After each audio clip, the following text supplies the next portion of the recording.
Good morning, good afternoon, good evening, and good night. Welcome to Morning Brew. Wherever you are, whenever you're watching, I do hope it's a good one.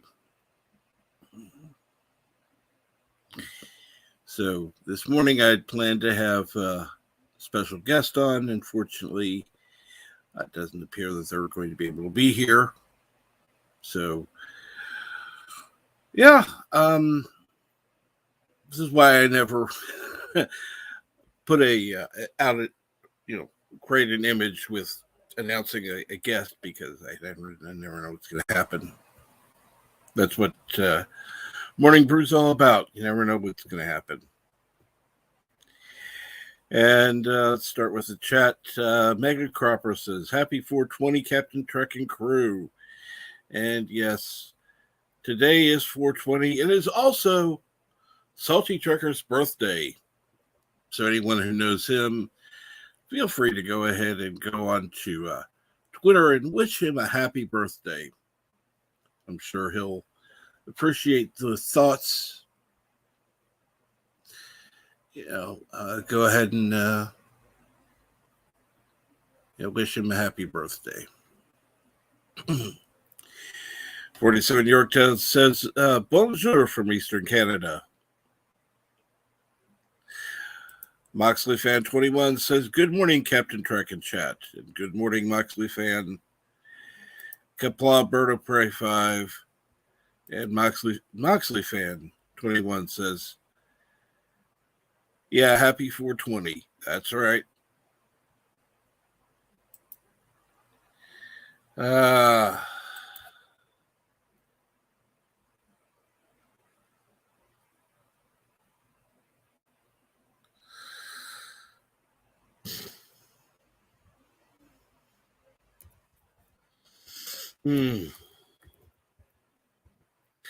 So how are you doing this morning, Bird?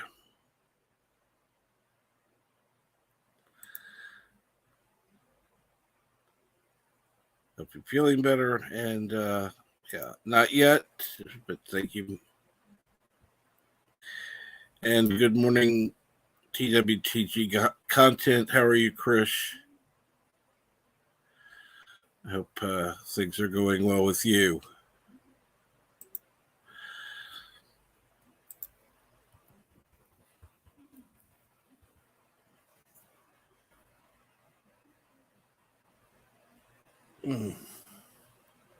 So, needless to say,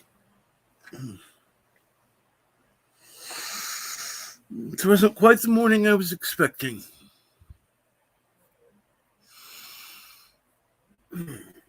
Actually, I didn't sleep well last night because of being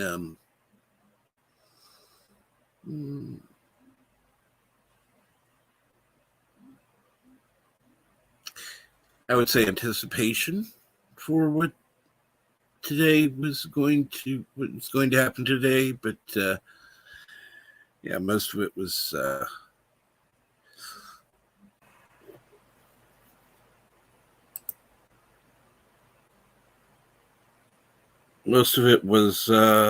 unsubstantiated, apparently, because I guess my special guest is here.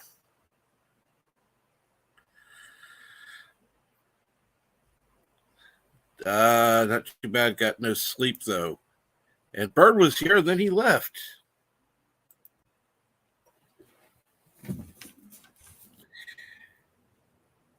And good morning. Good morning. How you doing, man? Good to see you. Doing good. How are you? I'm awake at an ungodly hour, and I'm here. Yes, it is an ungodly hour. I wake up every morning at this time. Yeah, man. I'm drinking my coffee. I'm chilling out. What's going on? Good hail to chat. Good to see you guys out there. There are going to be people that are going, what? Stephen Walton's on his channel? What's going on? Shit, they're more saying like, oh my God, he's up this early. Well, that's true too. Yeah, I was watching Kai last night. I was watching Jens Petter. I'm catching those shows. I love Jens Petter's got a good program coming up. Had a couple good people on. Had Nelson the Gentleman on the panel. I got to hear his voice. Yeah, that was a lot of fun. And then Kai streams. Kai's always good. Kai's always bringing up fun things to talk about. And it's just hard not to catch some late night shows, especially when you're working. But it's time to do the morning rotation. Captain Trek been asking me on forever. It's like, I want to get it done today. I went out, got coffee. I'm ready to go.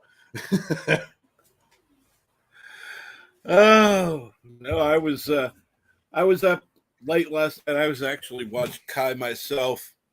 Yeah. I had a couple of bad dreams last night. It's like, okay, it's time to watch something.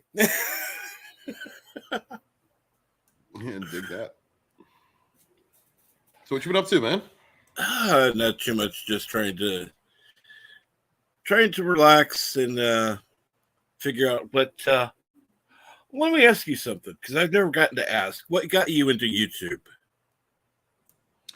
What got me into YouTube? Mm-hmm. Jeremy Griggs, Jeff Hicks, Ethan Van Sciver, John Talks, SC Reviews, Lord Doomcock, Nerdrotic, hell, man, even Anna, Jesse, Milestone. God, who else was I watching at the time? Oh, God, The Gospel According to Mark with a C. Absolutely. I love the Gospel. Maj and I. And yeah, that was about it. And seeing Abu Nas up on Geeks and Gamers, like when he first started doing a rap, just rapping out. That was like, oh my God, that is awesome. And then deciding to write the book. I didn't really have a channel. I knew that I had to promote it, but I didn't really decide to make a channel when I started TFMV1. Mm-hmm. It was it was actually getting invited into the KOTOR chat under Mary Mayhem and talking with people like Han Star and JJ Sith Lord, meeting Sporkinew's podcast there, Enter the Unfamiliar, Bear Nerd Fund. I had known Bear like I had met, a lot of other people through the chats and a lot of those channels. And it was just at that point I just said, let's build a channel. Let's start a show, like a bunch of us. And that's how the fourth wave started. It was just like, 4 of us, 5 of us, add Immortal Coil in there. Mm-hmm. Making good another aspect of it was making good friends with like Lethal Lightning was the first person to reach out to me and wanted to interview me about the Phantom Menace Volume 1. Meeting up with him. No one drunk 3PO since he had like 5 subs. Black Angus out there pushing me. Rookie Critic, meeting the Fandom Collective, good people, love Flipped Out. It was just it was just meeting a bunch of people that were hungry, that some of them had already been doing YouTube, but also, being inspired by writing the book, because I wanted to fight. I wanted to do something. I saw all this crazy narratives going on out in the media, and I was being attacked for not liking Kurtzman Trek or not liking Kennedy Star Wars, and I was really pissed, especially about Star Trek. Star Trek's my favorite. I was so pissed at Discovery. The first episode just crapped all over lore, and The Last Jedi came out like 2 months later and crapped all over everything, and like any last little shred of anything that I liked in Star Wars, at least from Disney. And then and they'll get labeled for it. And I'm watching all this, and I'm looking at my kid, and it was something I wanted to share with my son. It was something I wanted to share with Nathan. I wanted to pass that on. I wanted to pass my love for those things on, and I wasn't able to. And then I'm getting attacked for it. And then you kind of figure out as you weave through what's going on, and you're reading these different articles and people that are throwing these labels out, that they're far left. There's a weird left going on out there, because I'm a leftist. I traditionally am a leftist. I'm a 90s liberal. And then so now I was like, who are these people that are supposed to be my allies that are just talking gobbledygook nonsense and labeling me, and with what the hell's going on? And that's when I had begun to realize that the change in education, the platforming of those systems to indoctrinate as well as entertainment, and then the news, which has always to a level been had a narrative attached to it, most news throughout history. Mm-hmm.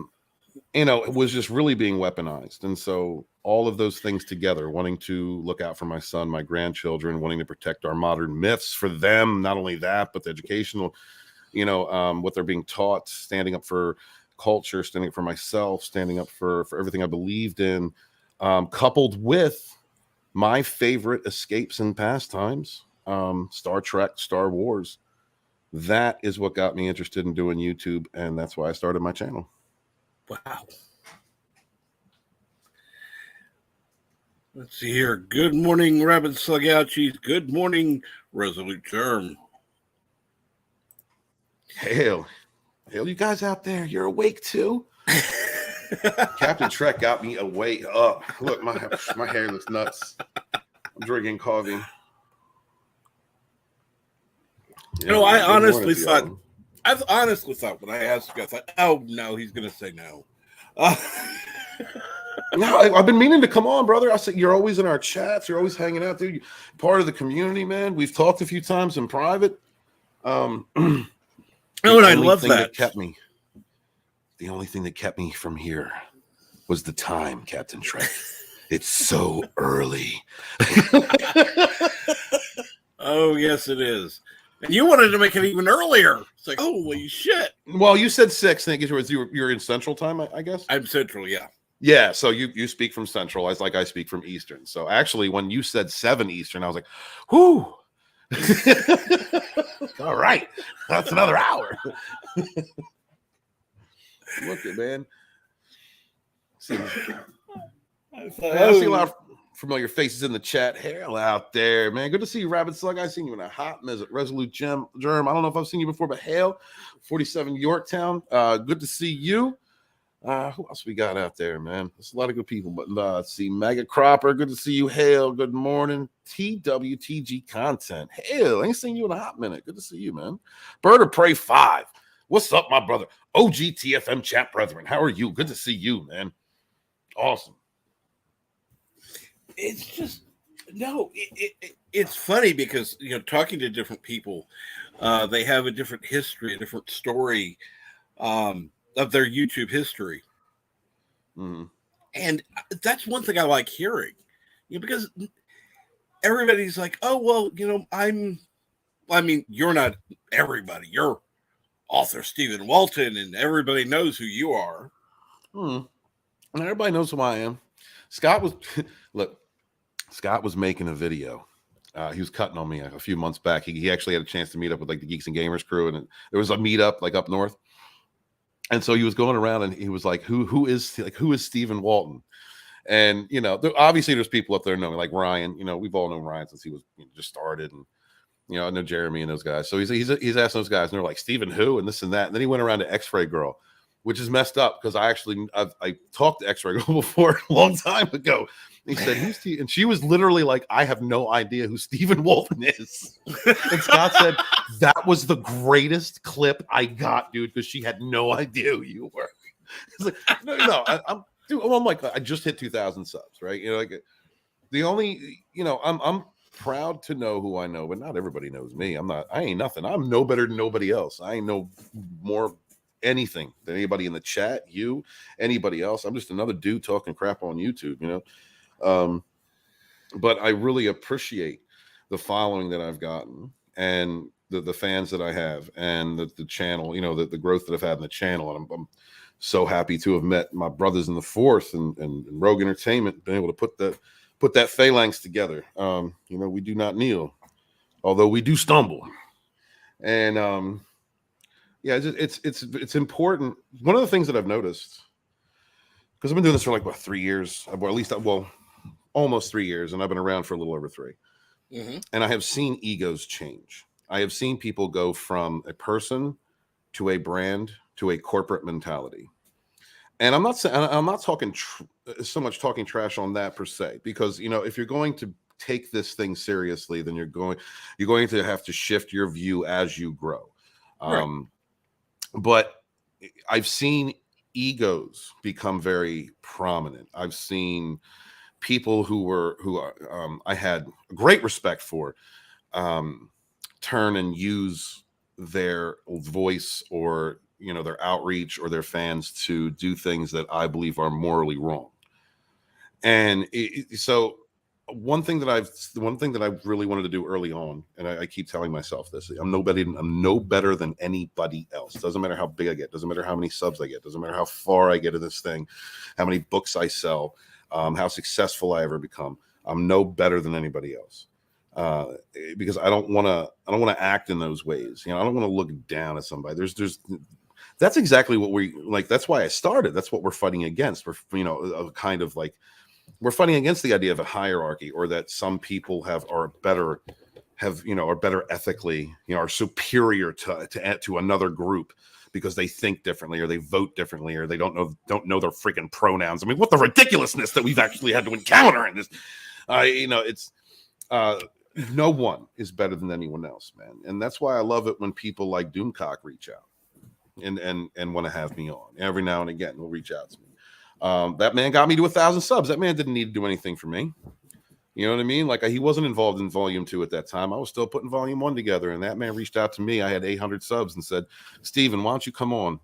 Had me on and got me 200 subs in like 2 hours, in like an hour, because he wanted to. Jeremy, before the Geeks and Gamers blew up, he had me on to promote the Phantom Menace Volume 1. Made that book happen in one night. I've met people that have gone high, that have gotten really influential in our indie sphere. That when I met them, and I strongly believe to this day, still good people. No matter what you may think of them or their reporting or what they do or how they're, that doesn't matter to me. What matters to me is proof of action. And I have had way more positive interactions with these people, with other people on YouTube, than I have had negative. Right. And I'm appreciative of that. It's funny because there have been people that have larger channels than I do, who I've interacted with. And I was surprised at how very friendly they were. Yeah, most of them are out on the left coast, and getting up at 4 a.m. is not going to be possible for them. Right. Like, I mean, you're on at what time? Yeah, man. It's coffee in the title. But it's good to have. I'm glad that you're on at this time. We have there's so many people in our indie sphere that have shows right now. There's hardly ever a blackout, of time when people aren't streaming except for around now. So it's good to have somebody doing a morning show like this.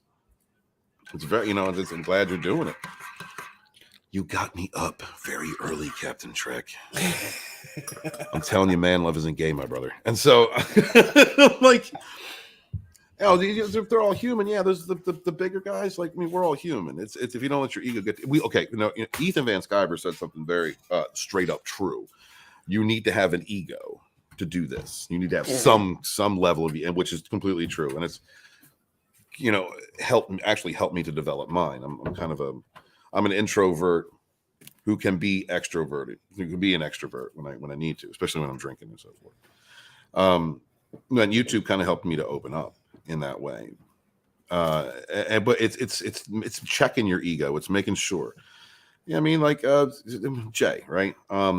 Known Jay since he first started out. Watched him climb up to 50, 60,000 subs. He got theme park channels. He's got everybody loves Jay. I always mess with him. Everybody loves Jay.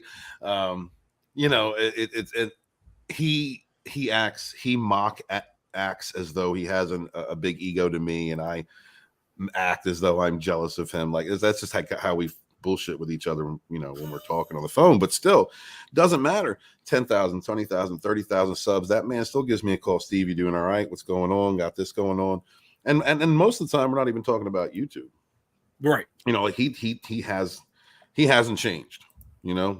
Public image may have changed a little bit because of what he's doing, but that's corporate Jay. But Jay behind the scenes, and Jay's still the same caring, good Christian man that I first met. And I'm happy that a lot of people have maintained that. I mean, one of the absolute fairest people in his assessment and honesty and keeping confidence has been Culture Casino. He deserves everything that man gets. Really, Oh, absolutely. He is really trying to maintain a level of decorum, positivity, unifying force. Being a good human to other humans and overlooking flaws and things like things that good Christians should do. I mean, well, I'm not a Christian, but that I would imagine is the truth of it. Well, I find it funny because a lot of times the most understanding and, well, friendliest people are non-Christians. I mean, it all depends I on the don't think it person. has to do. Well, that's true. It does have to do with the person, but I mean, Yeah. it a lot of times it's like, oh well, Christians, they're all like this. Da da da da. It's like maybe not. No, we're all different.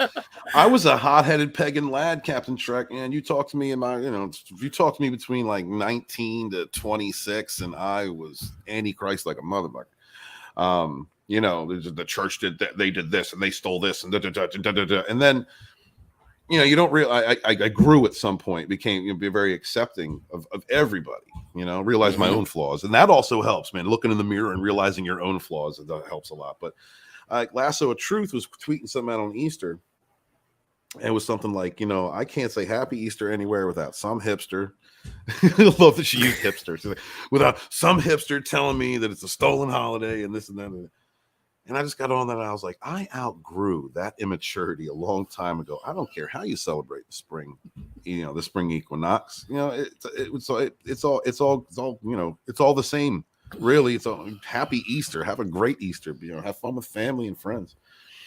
Exactly. And that's the cool thing about the indie sphere that we've built here is that, so if something like that had gone out in like the far left circles, those idiots out there destroying our favorite modern myths and supporting grooming Disney, she'd have been like eaten alive, been like a bunch of piranhas coming at her and telling her about herself and vilifying her for being who she is, for the belief system that she has. That's the opposite of what I believe. Complete opposite. Like, no. We're not shaming people because of who and what they are. Like, that's not how we roll. The culture that you've been a part of, Captain, I've been a part of, people in the chat have been a part of for the last several years, has created this. It's very odd. It's done everything that the far left says that they want, right? Yes. An inclusive, safe space where diversity and inclusion and all this. That's what we have done without saying any of those words, without doing any of that. I mean, I know people in our community who are gay, straight, bi, transgender, cutting their dicks off. Yup. We are open, accepting, and diverse as we can be as individuals in a collective, because there are people that just don't like others. You Absolutely. know what I mean? There's always tribalism. There are going to be people that you like that I don't care for, and vice versa. And, I think that's just normal humanity. You mentioned Jay. I happened to message him a couple years ago, and I was absolutely shocked when he wrote back. I thought, oh, no way. Cool. Yeah, he will if he can, especially back in the day. I mean, and I'm sure he will today, like if you can reach him. But it's the same thing. It's like when I first started talking, communicating with. Okay, it's like this, right? Between the early years and now, well, the early the first year and now hasn't been that long. Some people have always been consistent as far as communication, and that has been Jeremy, Gary, and Doomcock. All say the same thing. You have to bug me. You have to keep bugging me, and you don't realize it. Like I was just like, okay, they're forgetful people, or they just have a lot going on in their personal life, and I didn't realize it until I hit, and I'm not even kidding you. Like when I even got close to 2,000 subs, that how much more work you're doing at that point, and who you're working with, and how much how busy you get. And I can only imagine what it's like. I'm going to be in the tens of thousands, so I'm going to figure it out. I'm going to get there, Captain Trek. But yeah, you will. I can only imagine what it's like for those guys and all the work they do. Like props out to people like Gary and DC. Like Gary holds streams almost every day. DC, by the way, Doomcock is, if you guys, if you're a creator, and you want to cultivate a good relationship with your audience, watch one of Doomcock's streams. He will get up there for like 5-6 hours and just entertain and talk with and create that bond between him and his fans, his audience. It's his chat's unlike any.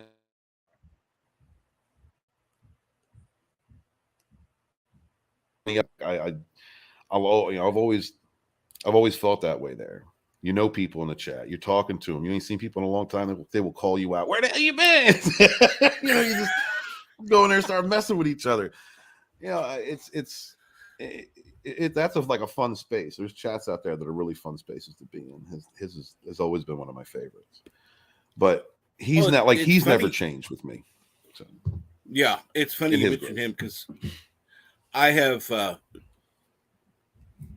exchanged messages with him. He's always been very encouraging. That's one of the things that I'm glad about. In fact, when I first started listening to him, I was still recovering from surgery. And so I would listen in on Friday nights, and it'd be like, oh, I don't need quite as much medication. Because that's when he was distracted. Yeah. He is entertaining. If he's your brand of entertainment, we're all not everybody's taste. No, absolutely not. I mean, there are people that it's like, oh, hey, I like FNT, or I don't like FNT, or I whatever. It's like, my personal opinion, like who you like. Yeah. Support who you love, because that's, what we've been fighting for. Absolutely. I mean, just because we may not necessarily agree on everything doesn't mean we don't agree on something. Right. Well, I mean, that was like what our modern myths were for us. It was like water cooler talk, or the ability to sit down and have a conversation. You meet Captain Trek, you know what I mean. We're both Trek fans. You meet somebody on the street, anywhere. You strike up a Star Trek conversation, favorite captain, whatever the basic convo is, you know what I mean? And you can sit there and talk for 45 minutes with a total stranger who has the same passion that you do for Star Trek. And that's what our fandoms used to be. And it's the same, and it's almost the same thing with these little cult of personalities that we have. Whether you're TF, what came from TFM, whether you're TFM or not. And the same thing in other areas of our indie sphere that really have not been a part of that, but have been around that long. There's a culture of exchange and talking with one another and comparing shows. Like when right. So a bunch of us used to hang out in this chat called TransFat. And it was like 8 of us. It was me, K-Log, Snowdub, Black Angus, Rookie, Lethal, Jay, Mortal Coil. We all used to go in there and we used to just bullshit with one another. And Jay came in one day and he says, I'm thinking about streaming up against the High Council. And that was a taboo. This is year 1. I was like, that's a taboo. You don't stream up against the High Council. You don't do that. And Jay just was like, nah, I don't know. I think I'm gonna do it. I think it's worth taking a swing at the big boys. Not the swing at them, but just taking a swing at doing something, or going up against them. And he did. And the Dark Council was born. Dark Council has its own group of fans, its own people that hang out in there that love that show. that probably may not have even gone to watch the High Council at that time anyway. They were more interested in what was going on. Competition is good. Absolutely. And there are people out there, there are fans for everybody out there, no matter what your opinion is or your, what you like or how you present yourself in your channel, your personality. Like there's room for everybody. And take that chance, stream up against those other channels. Friday Night Tights, I'm going to resume a show that I'm doing that kind of starts the tail end of that, and right in the middle of Doomcock's show. But I'm going to do it again because it was fun. It was a good time slot for me. Saturday is busy time. Screw it. I'm throwing Rogue Entertainment right in the middle of a Saturday, and then Scott was like, I'm going to throw the dump right on there. We're going to own it. Like, we're going to own Saturday. Yeah, Scotty. And they did well. Scott's show's doing phenomenally well. Rogue Entertainment was doing well for a while there, and then I had to go away for a couple months. But never be afraid. Never be afraid to put a show out whenever. Doesn't matter who's streaming, because there's an audience out there for you. Mm-hmm. There's a big audience out there for all of us. Well, and that's one thing I've seen some people. It's like, well, so and so is streaming against me. No, they're streaming at the same time as you.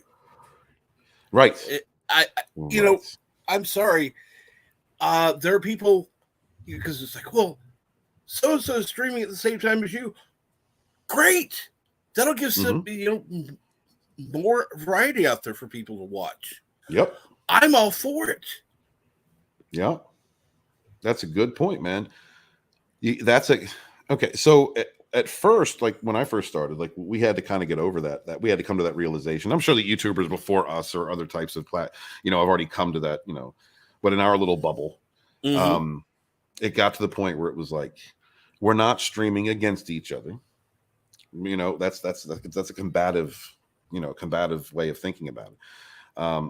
Variety brings more people in, and do that, and never be jealous of your friend's success. Never be jealous of somebody if they make it. I remember watching channels start out, and then they're taking off, and I hardly see them anymore. I don't talk to them anymore, and it's good for them.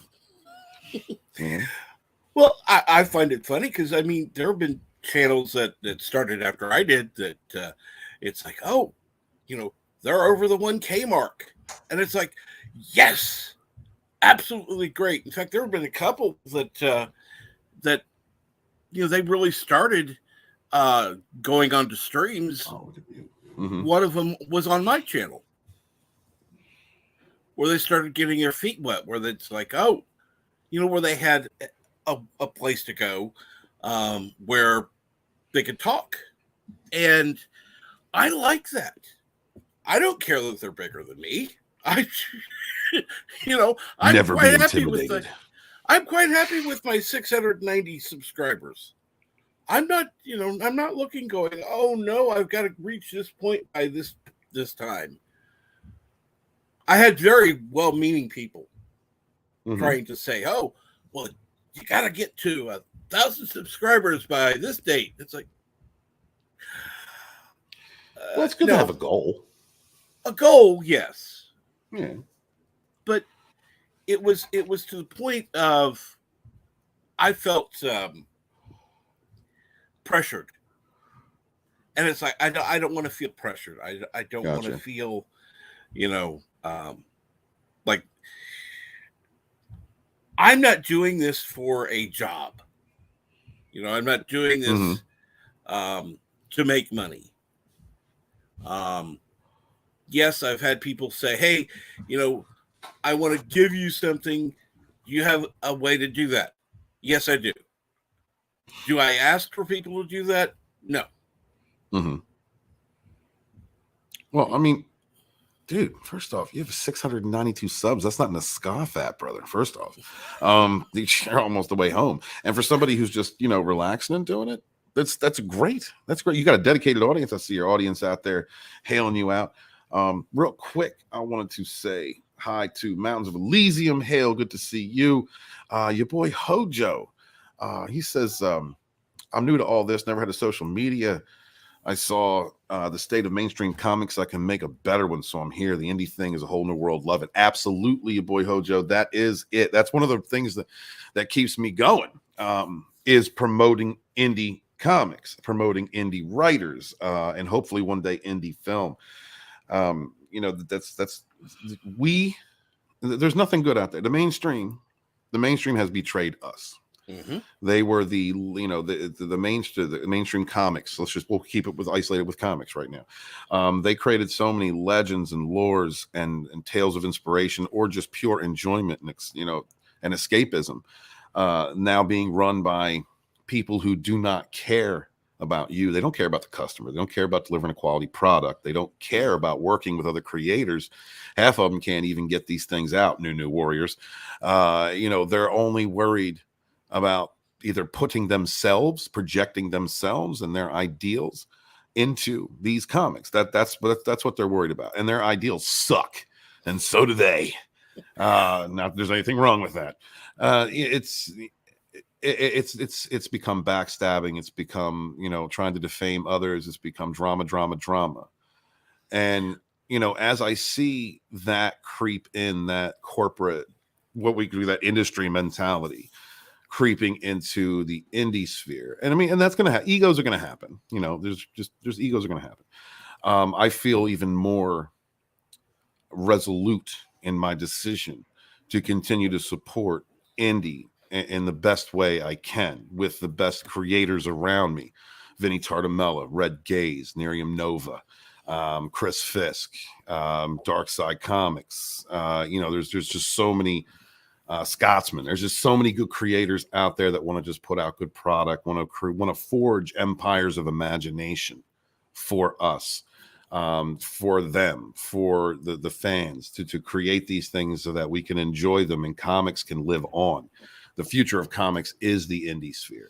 It's like a mission statement of Rogue Entertainment, is to support independent creators. It's very important. So hail to you, and thank you. Thank you for being so supportive. Thank you for joining this indie sphere, and man, much love to you, and good luck on all your endeavors. Mega Cropper's out there. Hail, dude. He says, bring back war correspondent. What's his name? Yosef, Captain Trek. What's up with that? Did you have a war correspondent on your show? Yosef is living in Slovakia. Mm-hmm. And so sometimes he'll come on talking about how things are there, since he is so close to where the action is in the world today. Oh, wow. So you got some on the ground reporting or perspective. Yeah, absolutely. That's incredible. When was that, dude? I'm going to go watch that show. When was that? Oh, there have been a few times. I don't know offhand. I need to start taking notes on this shit, because if it's in the title, I'll find it. It's not. I'll have to. I'm gonna have to learn how to do a lot of this stuff that I haven't done before. Like, I'm gonna reach out to the fans and stuff. Mega Cropper, if you're still out there, tell me what day he had Yosef on. I'd like to hear that. I would like to check that out. Ask your fans. The fans know. Your fans know, Captain Trek. And good morning or good afternoon, Dr. Alex. Good morning. Once again on the train home. Yes. Dr. Alex is in the UK. So it's one of the things I like, at least having a channel my size. I'm able to know generally where people are from, whether they're from the States, whether they're from Canada, what region of the world they're from. So it kind of, that's why I opened every show with good morning, good afternoon, good evening, and good night, because I never know. Krish is obviously in Australia. Hail the international audience. Hail. Hail our international audience. We love y'all. I mean, Captain Trek, we're Americans. We're a little unpalatable sometimes. Oh, yeah. A little. A little full of ourselves, got a big old country. Yeah, everything's supersized, which is crazy. In Florida, everything is really supersized, dude. Since I moved down here, yes, everything is just. Yeah, everything is bigger than it was up north. You know? I thought Texas was known for that, not Florida. Well, I've been through Texas, and you're absolutely right. When I was a truck driver, I visited Texas quite a few times, and yeah, but I'd never really been through Florida. And after being here for a while, like that's the feeling I get. To say in Arizona too, I was amazed at like how clean the highway system was in Arizona. My mother's moved out there, but and then I spent a couple months in the Northeast, doing some work there, and it's just everything's dreary and just stuffy and closed in, and and just the narrative is still strong up there, they're double masking it, Can you still smell a fart through both those masks? Well, guess what?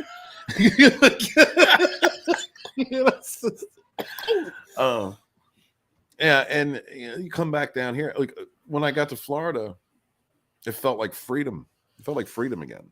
It felt like America again. The America that I remembered. Mm-hmm. And Southern hospitality down here, it's just the way people treat each other down here is way different. As a whole, there's still assholes in every area, but right. Whereas up north, it's like they'll step over you to get into a Wawa, get into a convenience store. You were talking about Hollywood and such, and for whatever reason, I kept thinking that in many cases it's very much the same as Walmart has gotten big by stepping on the little guy,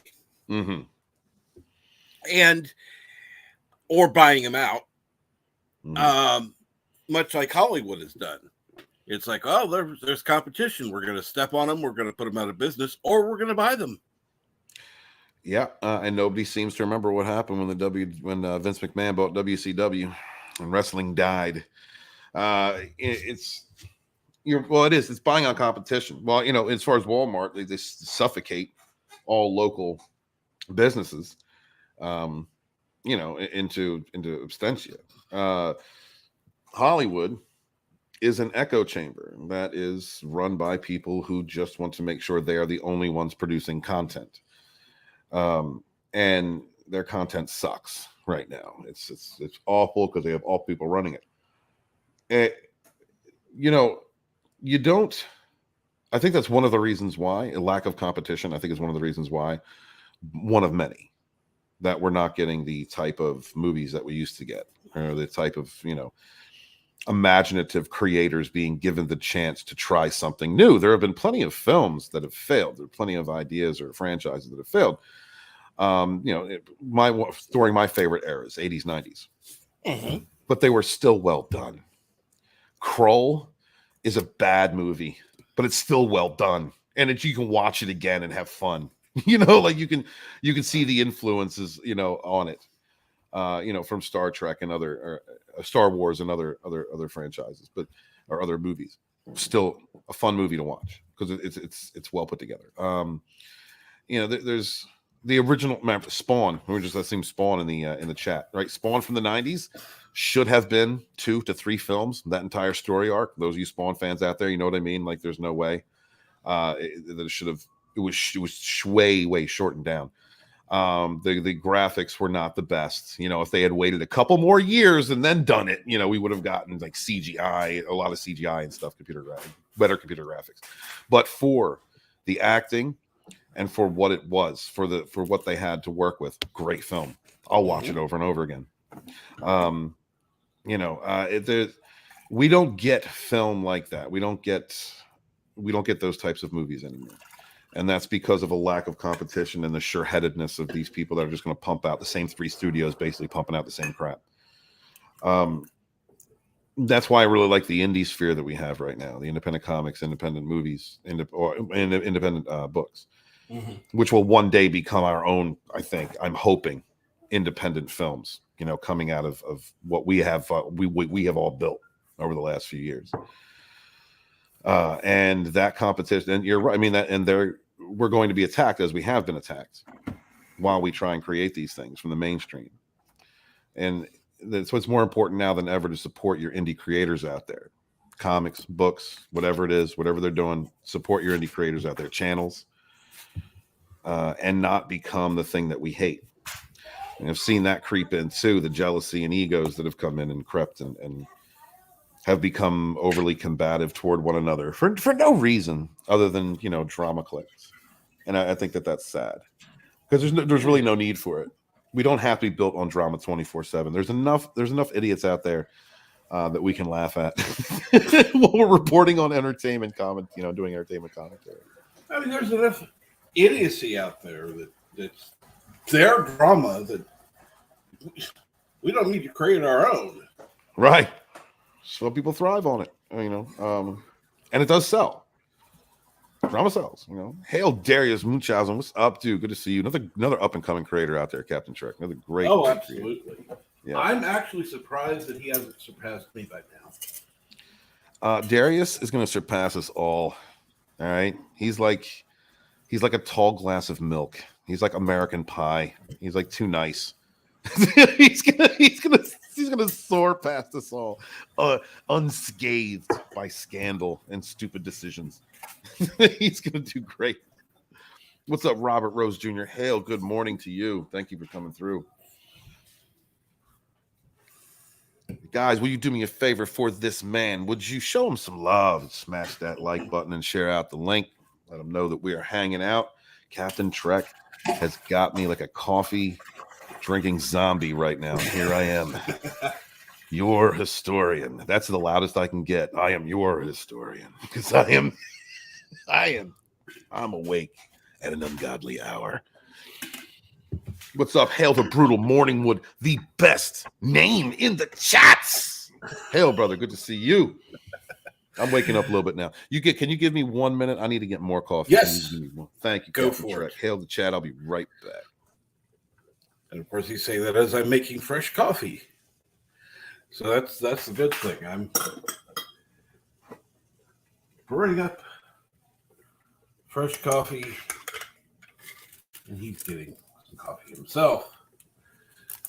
And no, I didn't share out who I was having on this morning. I knew for a couple days I was having a special guest on, and would appreciate everybody sharing it out if you can.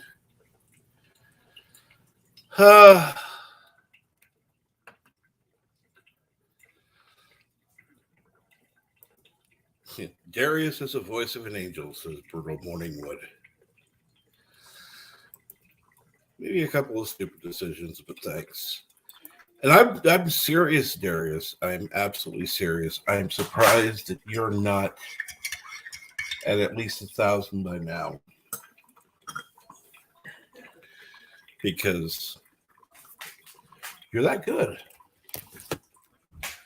Don't sell yourself short.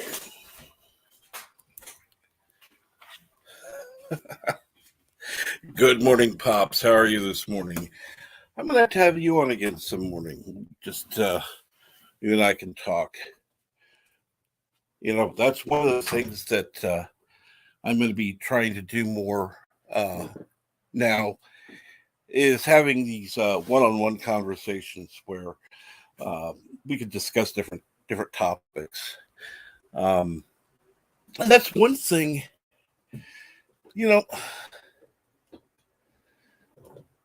if you'd asked me a few months ago, it's like, oh yeah, it's author Stephen Walton.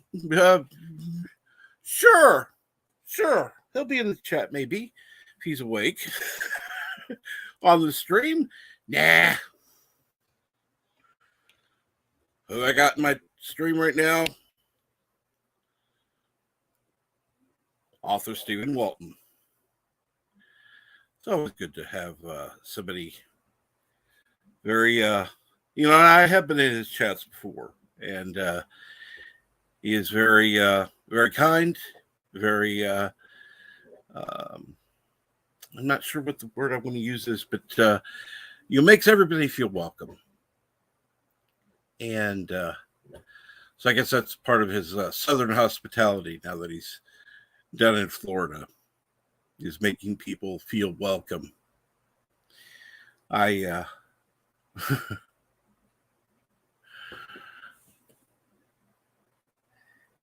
what's going on, Mountains of Elysium? Glad to see you're still in the chat. Brutal Morningwood, good morning. And Rabbit Slugouchi says, I hate cereal. Why do you hate cereal? What has cereal ever done to you? That's a strong word. Really? Really, Kronos? What has cereal ever done to you? Rabbit Slug is ready to punch his bowl of Captain Crunch. He is not having it.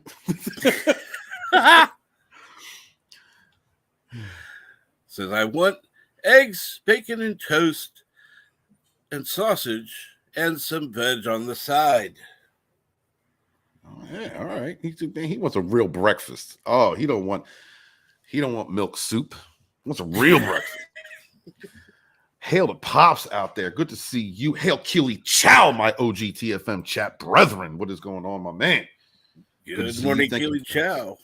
If you are just stopping in, please, let's give if you're not subbed to Captain Trek, please do so. Smash the like for this man and share out the link.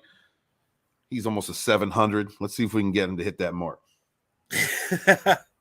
I've even offered a Blu-ray giveaway when I get to 700. Hadn't seemed to gain traction yet. Cat, listen, you need to up that. Give him a VCR. You know what? VCR. A VCR, straight up, bro. It's like straight up. I've got like a collection of VHS movies. Trust me, I still have a VCR. I believe you. Ain't nothing wrong with that. I was messing with Doomcock one time. I said, I'm going to call you Overlord Betamax. Instead of DVD. Well, what about, now it'd be Blu-ray. Overlord Blu-ray. No, it's got to go backwards.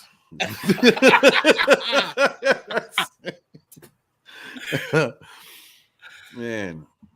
Yeah, this is awesome, brother. Yo, Pops is like, yes, the 700 is right there. 8 away, guys. Good morning, Pacific 414. Hail to you. Good morning. Captain Trek has me up ungodly early. I am drinking coffee. My gastrointestinal system will not like me today. Gotta pick my kid up from school. No, I gotta pick my kid up from school. I gotta get a video out today, Captain Trek. I'm back on that grind. I've got to start working those videos and complaining about things people like me complaining about. I get back on it. You got to mind it. Mind those videos, guys. Guys, if you're a content creator out there, do not feel bad about making 10 videos about the same damn thing. Okay, it is definitely a valid criticism, but if people want to hear it, people want to hear it. If your fans want to hear it, then they want to hear it. Just make them. Don't worry. Forget the noise on the outside. I told my boys in Rogue that yesterday. I'm restructuring Rogue, making it a little leaner. Good group of cats in there. And I told them all, I said, I'm gonna be back on the grind, so I don't want to hear none of you complaining. Steve, why did you make a 6 video about Jada Pinkett or whatever whatever it is? look, I'm getting views. Right? I'm gonna make these videos. Well, if it gets views, why not? That's why people mind Brie Larson. We all love to hate Brie Larson. Some channels were built on Brie Larson videos, It's like, I'm not hating. I'm just saying this is what it is. Go ahead and make them. You know what the problem is, Captain Trek? My real passion is Star Trek. And if I've tried to make videos, I've tried to review Kurtzman Trek, I've tried to make Star Trek videos, all I end up doing is raging out. And I like spitting in all directions. I'm just like, I'm so upset with what they've done. How they just, and what they're serving us and saying, this is Gene Roddenberry's vision. No, bitch, it is not. That is a racist, awful, the exact opposite of what Roddenberry would have wanted Vision. And what gets me about the ignorance, the elitism of these people, these dumbasses, and anyone, honestly, anyone out there who thinks that their worldview, that wants to press their worldview upon other people, whether they want it or not, it is just that it's not even really creative. It's awful. It's all regurgitations of the past, poorly done. I watch DS9 over and over and over again, and between DS9, I'll watch Enterprise, and then I'll watch the last 4 seasons of TNG. Sometimes I'll go all 7. Those first 3 are rough, and I'll watch the original still series. Better than the first 3 of Next Gen. I mean, let's be honest. Of which? DS9 is still better in their first 3 seasons than Next Generation was. In its seasons. They already had a running start. They also had a winning formula in that they were emulating Babylon 5. Mm-hmm. And that first episode, for instance, they go back to Wolf 359, right? You go back to Wolf 359. So that's already a pull on the heartstrings of people. Cisco loses his wife, Jen dies there. You get a connection between him and his son, which is something we had not really gotten before. I love the relationship between Ben and Jay, his son Jake. I love it. There's just a lot of good characters that were built in that series. I mean, it's one of my absolute favorite. They didn't even need to bring Worf in, but just doing that made it so much better. Oh, absolutely. Absolutely. And I heard about Wes Moody's channel getting nuked. That's just... Oh, Wes Moody, yep. Yep, we got to get behind Wes Moody. Now, guys, this is actually something that's very important. And to me, anyway, it does not matter what lunch table you sit at, who your friends are, who your clique is, who you like, who you don't like, who's talking trash on who, and who's done what to who, all that crap. All right, it does not matter. Trust me, I've been in the fisticuffs plenty of times. You all know. Those of you that know me now, those things do not matter. What matters is protecting ourselves as content creators. If one of our channels gets nuked or one of our channels comes under attack for erroneous reasons, I mean, it was obviously something that they did wrong, that they really did wrong, then, there's not much you can say. But when it's erroneous, like it is for Wes, who consistently speaks out against the far left, consistently speaks out against the NWO, the Illuminati, whatever you want to call them, people that are trying to control our lives. This is about freedom of expression and the right to speak your mind and point out consistencies in their inconsistencies. We need to look out for one another as content creators and protect one another, and just form a huge phalanx around this indie sphere. And it doesn't matter who it is. Doesn't matter who it is. I think that's very important for us to protect one another, look out for one another, and then we can get back to throwing side glances at each other. That's cool. I don't care. But let's make sure we can all be here to do that. Exactly. And don't get me wrong, I like Wes Moody. I really do. I love going on his Trucking on Tuesdays. And there are people that are like, well, I don't agree with him on this or that or the other. And it's like, I don't agree with anybody on everything. No, there's not one person I agree with 100% on everything. That would be a hive mind. We don't want to do that. We don't want to be that. No. I don't even agree with myself 100% of the time. So, why would I agree with anybody else? Hey, I've contradicted myself quite a few times, Captain Trek, and believe me, my friends slap me in the head for it. Keely Chow says, speaking of DS9, please come to Bird of Prey 5's channel later today at 3. It's 3:09. I don't know if he's saying 3 o'clock Central for live commentary on DS9. Absolutely. That's incredible. Shit. TWTG content. Love DS9 too. There we go. Got some love out there, man. NB Geeks, let's talk. So I lied, cheated, I bribed men to cover the crimes of other men. I love that episode. I just watched that episode like 2 days ago, man. That is one of the best episodes ever. Everything from just having Cisco and Garrick work together to Garrick was one of my favorite characters too. Oh, I love absolutely. that old show. Yeah, that's it. Right. So you build up Cisco. He is really a moral authority, and he doesn't beat you over the head with it, but he is one of the like more moral captains, commander captains of all of Star Trek. That episode was very important. It's to show his flaws and to show that he too, is just human like everybody else. He's an accessory to murder.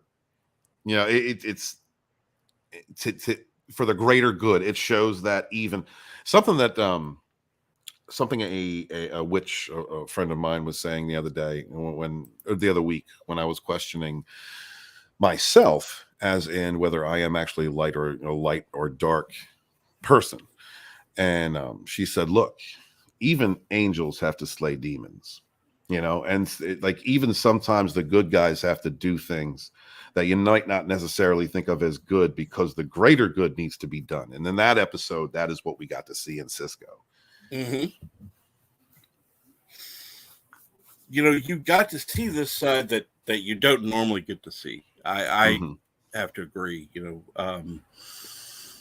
because you wouldn't normally think of Cisco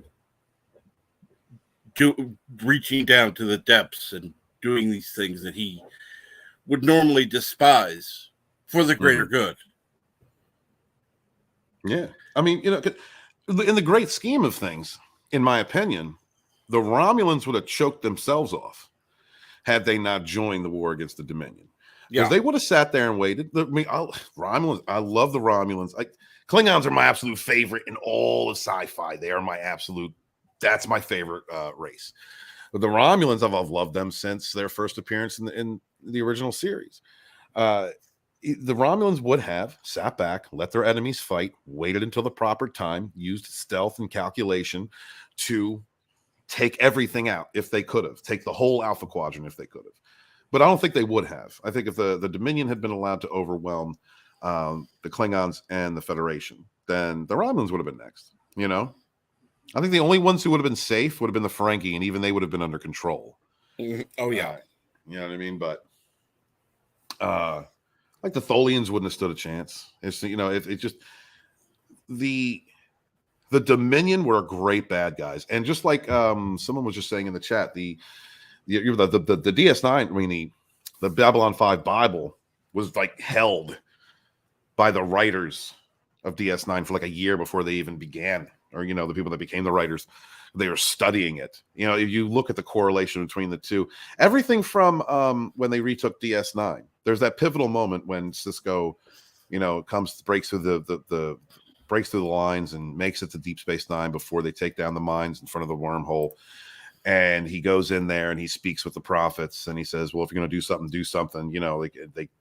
they say, well, a penance must be exacted, right? It's the same thing as Zahadum.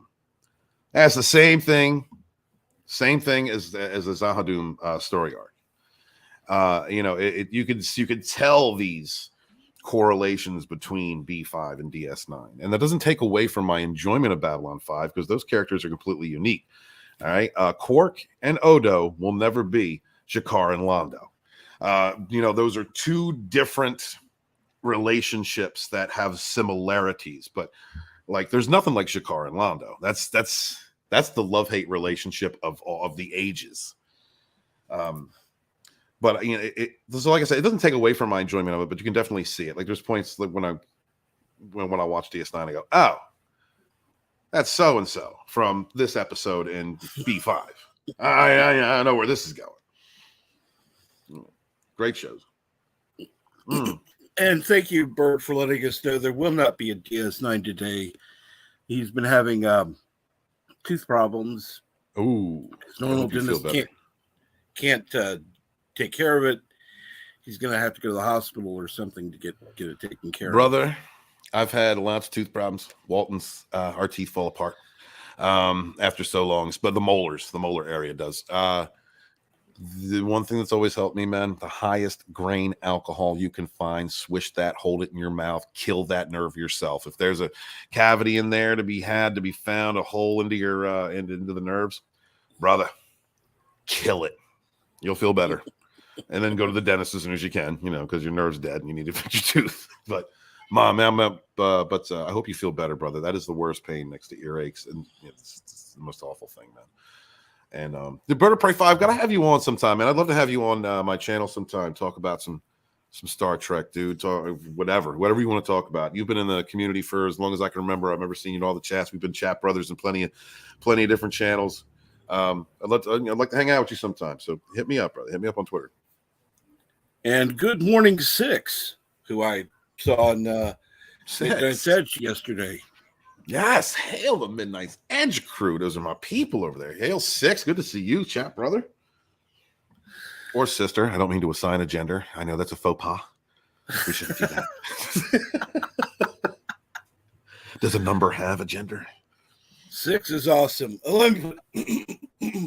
She keeps Tom in line. Thank God. Thank you for telling me that. Look, Captain Trek's looking out from you and me.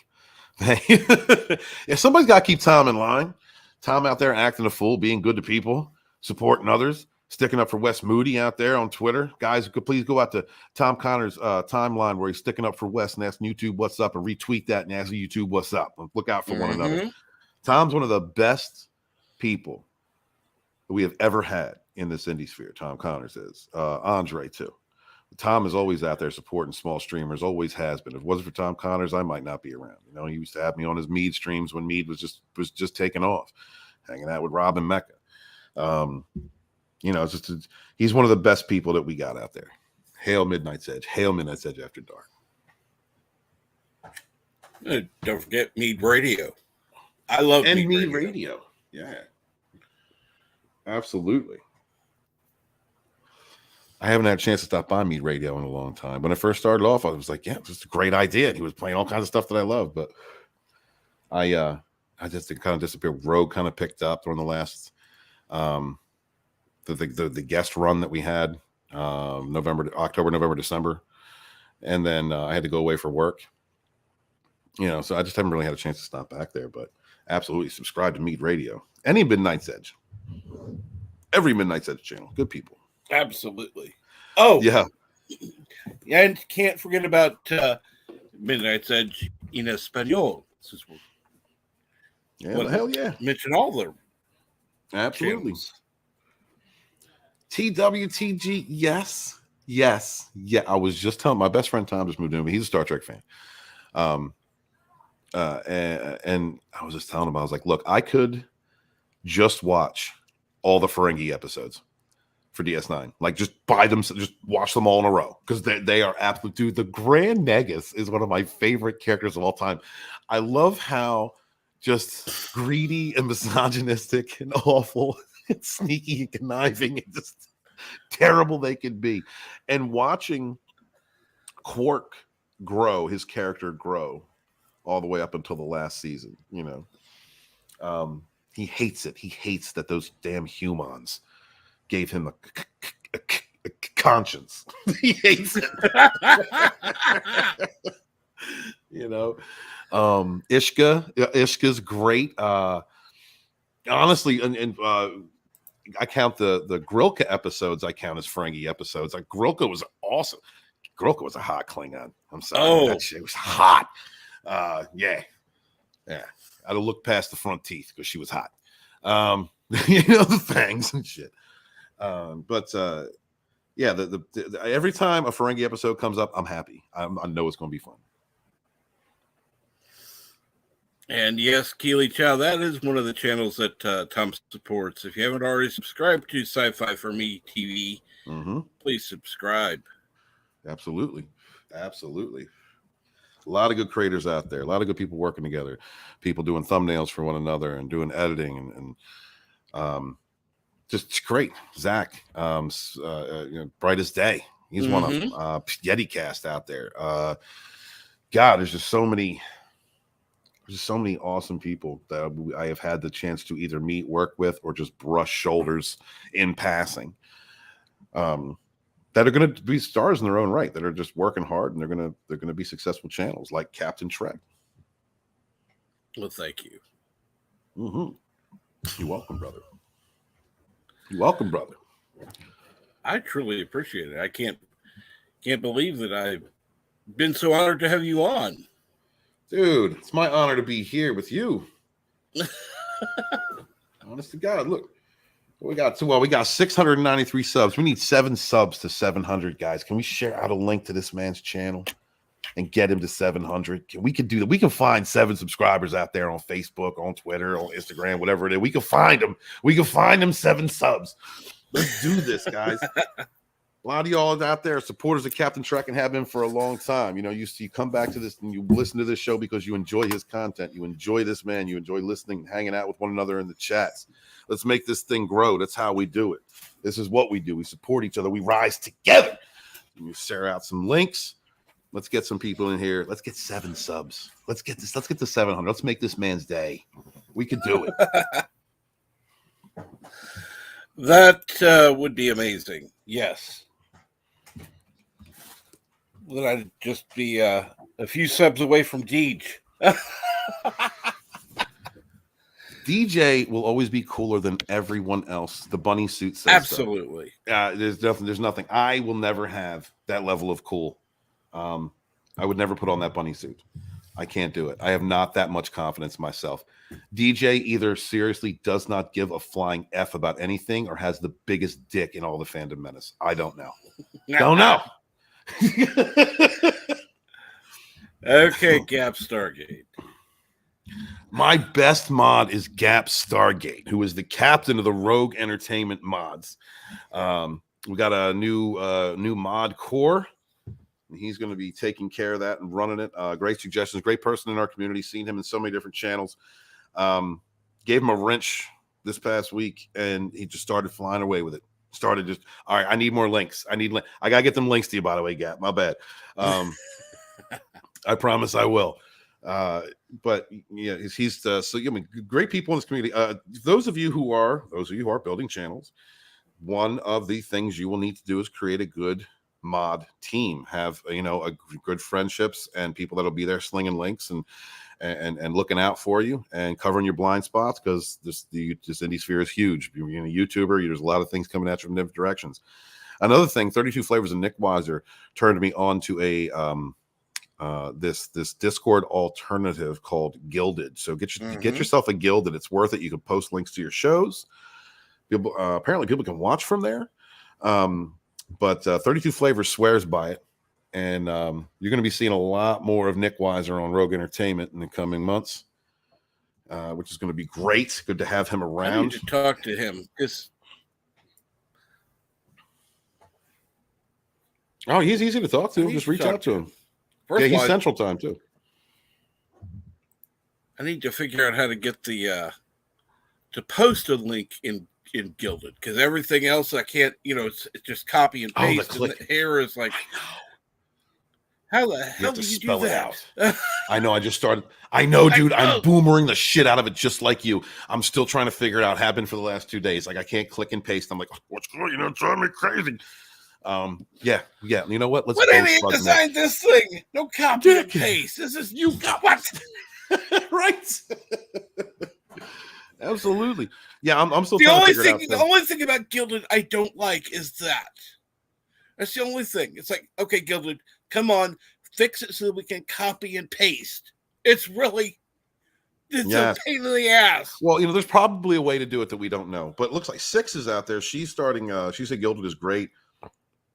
Ready to launch a server for Midnight's Edge. 6, if help the rest of us, please. How do you post links in there? I've got to sit down and just work with it one day. In between working on TFMV2 and content and Rogue and everything else that I'm doing. We just got to get in there and figure it out. We've got to be the nerds that we are, Captain Trek. All right. We can do this. We can figure this out. We'll do it together. Absolutely. Absolutely. Just got to figure out a way to get that. Like I said, all I care about is a copy and paste. That's, I want to be able to post a link in there without having to spell it out. I've got, whatever. When it would take me a half hour to spell out a link, for God's sake. Mm-hmm. I was like, no. Oh man, you're sitting there going one at a time, aren't you? You're just like you're like using your index fingers. Yep. I'm a writer, so it's like it's just a pain in the ass for me to have to do it all, and then backspace, because I type too fast and I have fat fingers myself, so typos all over the place. God, my editor hates me. I just gotta get in there and just. There's got to be a way to do it, brother, because I've seen it. I'm on Nick Weiser's is Gilded, forum, and I see him doing it. I see him throwing the stuff out there, and I'm like, I think he's got like 10 different rooms, and they're all specific for different things. I'm like, oh my god, how do you have the time to do this, Nick? Again, it's putting a team together. If you're going to build a successful channel, guys, you got to put a team together. You've got to have people that are watching your blind spots and helping you out in areas like that. Like Sex is helping out Midnight's Edge, which of course they need it because it's a big team. I mean, that's a big channel over there. Can't wait to interview Andre, dude. I got Andre on lock for an interview for the Phantom Menace Volume 2. I can't wait, dude. He stopped through Culture Sunday Review, and I got to corner him after the show. I was holding Andre down. You will do this interview. No, but so I'm gonna get Tom, and I'm gonna have Tom and Andre. I'm going to do an interview with both of them. I've been trying to lock down Tom, but it's difficult because I'm going to have a Midnight's Edge chapter in this book. I think it deserves it. They've been the most straight shooting, honest people who collaborate with so many. Like I said, Tom, one of the best people I've ever met in this whole thing, man. It deserves that. And as far as consistency and who a person is, who a channel is, consistency in reaching out and helping everybody's kind of put in their part. When I mean everybody, I mean like that first kind of bubble of people. But Midnight's Edge has always been out there, reaching out to other creators, helping each other to rise, putting out good content, being true to themselves. They stay out of the crap. If anything, they bring people together. So they're definitely getting highlighted, along with Mark with a C, Lord Doomcock, who was good enough to do a chapter with me as well. Jesse Milestone, Stephanie Janisic. I'm throwing the whole kitchen sink in this one. I had other chapters that I had held for volumes 3 and 4 that I'm just going to throw in here. So I'm also going to be covering Odin's movie blog. I'm going to be covering other creators. Going to be talking with Lord Callus. I'm also talking to people outside the Fandom Menace. Awesome. Yeah, because it's more than just the hashtag. It's just, screw a hashtag.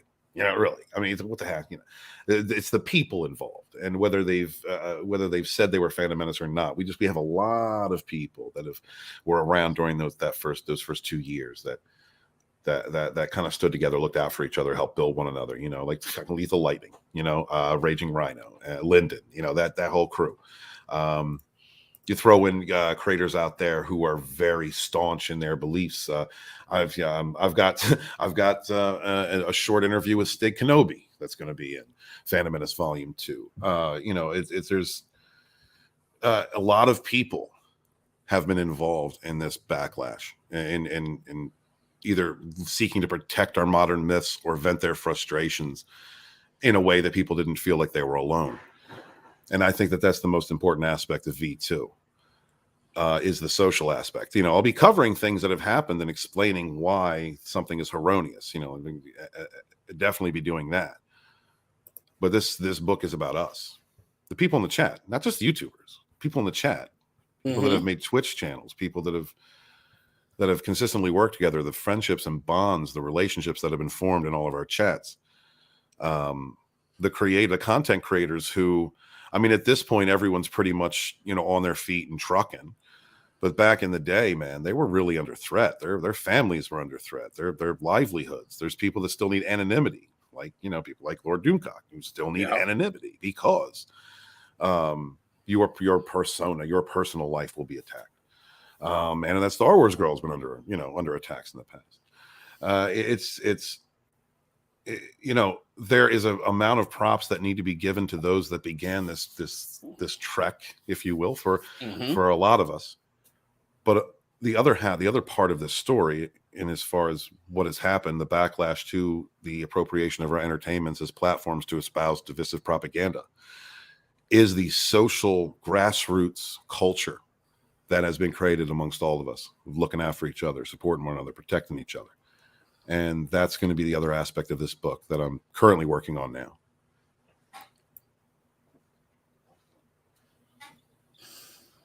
Wow. Hail out there to everybody joining us this morning. Hail to you. We're trying to get Captain Trek to 700. He's 7 away. Is he still 7 away? Have we gotten more subs? We need to look. We need a check. We need a sub check on Isle Trek. Let's get this man to 1,000. Let's get this man to 1,000. How many? Let's get him to 1,000. Let's settle for 700 today. Right. We're going to aim for, we need 6 more. We got 694 subscribers. We need 6 more subs to 700. We can do this. If you're just stopping through, visiting, and you haven't subscribed, please do. Captain Trek streams every morning. One of the best people we have in this community. One of the best chats on YouTube. So please hit that subscribe button. Hit that notification bell. Please slap that like button and share out a link to this stream. Hell, share out a link to his channel and tell your friends and family. Tell everybody on your social to subscribe. 6 more subs to 700. Let's make this happen. Let's give this man a great morning. Hail the chat. My love to y'all. Hashtags in your videos and your live stream descriptions. Yes, sir. I know. I'm hashtagging it. Thank you, Gap. Gap's gonna be like my dad on YouTube now. I can tell. I absolutely love Gap Stargate.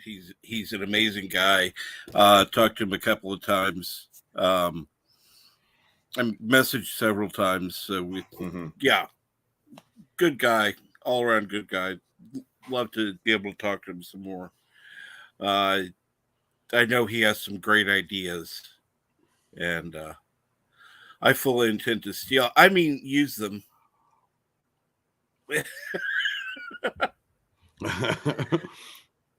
And yes, if you haven't already, subscribe to Lethal Lightning. I do love listening to Lethal Lightning. Lethal is one of the best dudes we got out there. Been my friend since I first started. Like I said, first person to invite me on a live stream. Never shied away from talking to me. Never changed on me. Nothing. You know what I mean? I was there celebrating him when it was me and him and a cluster of other people scrambling to get on that Geeks and Gamers team. And Lethal was the one that was picked on one side of me and Drunk was picked on the other. And I said, okay, congratulations, brothers. Never be jealous of your friend's success. They have never, like I said, these guys have never changed on me. Lethal has never changed on me. So please support Lethal Lightning. Always, please support Lethal Lightning.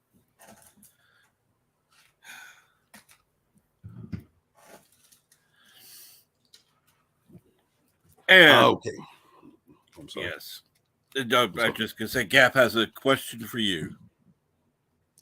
Are you going to get the crew back together for Rogue Entertainment? Oh man. Gap, you're asking me to tell some secrets. All right, so I'm going to skirt around this one, and I hate being ambiguous. All right, so Rogue's going through a change. Has been for a minute. This was talked about. God, this was talked about before I even left. There are people who need to do their own thing for a while, and it's only because they only have so much time to do it. And so I am restructuring Rogue. Rogue as it sits right now could be. I'm not saying it is. I'm not saying it is. What I'm saying is Rogue Entertainment might consist of Red Gaze, Nerium, Vinny, Tommy and the Guinea Pig Collective, Itepukui and the Cloud World Reviews, Chris Fix, and 32 Flavors of Nick Weiser. I'm saying that might be it. Mm-hmm. That might be the next thing that you see, but cool. Not sure at the moment. And Banana Facts with Banana Dave. Nice to see you with the new name in the chat. When am I going to get Mad Mardigan on my stream? I don't know. Do you have any pull with him? I'm going to have Mad Mardigan's going to be on the author's interviews next week, and him and Mr. Grant Gregory are going to be on Rogue Entertainment the following Saturday. I will definitely talk to Mad. I think he's like me. He's on like the same type of schedule I'm on. So we're going to have to pull his teeth like you pulled mine to get us on this early. Either I'll that or definitely I drop a can line to stream at different times. It's not like I'm, you know. No, you can't do that to your audience, brother. You got to be consistent. This is when your audience expects you. Well, there's the regular streams, and then there's special streams. I can always have a special stream to have a different guest on who's not available during the regular stream time. Mm-hmm. I'm sorry. Go ahead. No, my bad. I'm Banana Facts and Banana Dave said no sporking. Sporking will always be my brother. We will meet up at a later time. He's got a lot going on right now, dude. The dump is taken off. He's got a new baby. You know what I mean? It's him and his wife. They did not expect to have that child. They've already got they've already got several children. He works a very difficult job with long hours, very good paying, difficult job. His wife works. They need help. Sporky News Podcast picked up the mantle for me while I was gone and led the way. He led the way right into United Underground, which is great space for all my brothers to be in. And he's put in his time. He needs to concentrate on what he's doing. Scotty's going to concentrate on what he's doing for now. We're going to meet up later down the road. Same thing with Culture Casino. Culture Casino will always be involved. My brothers out there, Bear, Mortal, Mac, Drew Taylor, they all have got their own things going on right now. And it's difficult for them to commit to the vision that I have for the future. So I am working with a group that is going to be able to move Rogue Entertainment up into the next sphere, and eventually create our own, so that we can promote indie creators and we can be ourselves without being beholden to anybody else. That's what we're moving for. That's always been the vision for Rogue. We are Rogue. We are not like everybody else. And that's what you're going to find. So also got when he has the time. You know what? I think I can make this announcement. When he has the time, because the artist formerly known as K-Log is very busy. He's helping family right now. He's doing a lot of work with he's having to help out people in his family. I think that's as far as I can go with that. Right. But when you will see him as a regular on Rogue when he is able to come back. And hopefully that's going to be in about a month. So you're going to see Bert Kersner, the artist formerly known as K-Log, hanging out as well. Can't wait for that. Bert is imaginative, creative, funny, witty. He's always been my friend through the thick and thin. And I'm going to be proud to have him coming around. So you guys are going to see. It's not the K-Log character is dead. The K-Log character is gone, but you're going to see that person. You're going to be seeing him again for those of you who are fans of his in the coming future in Rogue Entertainment. Awesome. And Gap Stargate, I do want to address that. I have considered doing either an evening or afternoon stream, but that would require making new graphics, and I'm not one to do graphics, so I'm gonna have to find somebody who can help me with that. Well, we'll help you with what? What do you need, brother? Well, what I'd like is something that is afternoon with Captain Trek, or evening with Captain Trek, something like that. Yeah, we need help with like intros and stuff like that. Now, intros, that would be helpful, but my graphics are very simplistic. I can do the, simple little nothing things. But... Dude, have you ever seen the intro to Coffee and Bullshit? No. Okay. Just go on my channel, check out an intro to check out the first minute for Coffee and Bullshit. I am no good at doing any of that. Like, that's why I have Red Gaze on my team. That's why I have Nerium. It is just a bunch of clips of like 80s stuff. Just put together, some of them put on top of one another. Just learn to get an editor. It's simple. Put a bunch of clips of Trek together, short ones that you're not going to get hit with. And that's what I did, man. It's it works. It's funny. People like it. But when it comes like when you're really trying to grow your channel, like grow your brand, that's when you're going to have to put, pay someone or find someone else in this awesome community who is young and hungry and trying to build themselves and market themselves. Like when YetiCast first came around, he was helping everybody. He was, until he got set into a rhythm of or his own lunch table. Yeah. There are people out there that do that. Mr. Grant Gregory will help you out. Is it there? And if someone is too busy to help you, they will point you in the direction of someone else that can. So, I mean, just reach out. Captain Trek, everybody knows you, brother. Everybody likes you. Just, if you build it, they will come. I wouldn't say everybody likes me. Everybody knows me, but we're trying to be positive here. Everybody likes me too. Absolutely, everybody likes you. No. No, I wish they did. No, everybody that counts likes you. Oh, friends. Our friends are the ones that count, man. Absolutely. Absolutely, man. Absolutely. Hell, y'all out there in the chat, let's get this man to 700 subs. You share out links to his channel. Hold someone down and make them subscribe. We need to get Captain Trek to 700. That's our mission today. Be aggressive with it. Throw it in their face. If they say no, tell them they want it. Let's get this man to 700 subs. Lord.